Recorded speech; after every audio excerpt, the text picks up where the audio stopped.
Hi, my name is Sydney. I am an interior designer, and if you are renovating your home this spring or just refreshing your floors, but you can't decide between light versus dark flooring, this video is for you because using COREtec LVP display here that has a wide variety of colors, I'm going to discuss light versus dark.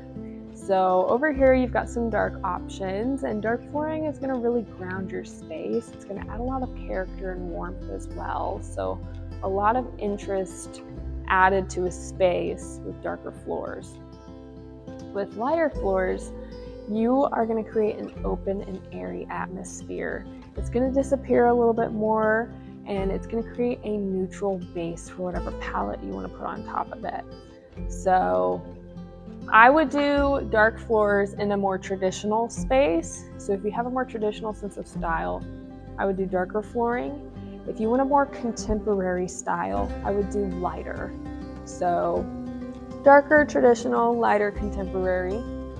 Darker floors are going to show a little bit more pet hair in my opinion, but lighter floors are going to show more dirt because a darker floor is going to disguise that a little bit more. So when it comes down to that, it's just how well you maintain your floors. So overall, it's whatever complements your home's character and style. I personally really like the Walston Walnut along with the Hempstead Walnut.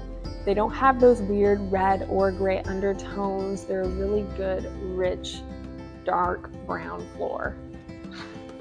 Over here, some of my favorites are the Aurora Oak along with the Pasadena Oak and the Ferndown Oak. The Pasadena and the Ferndown are going to have some more warmth to it than the Aurora.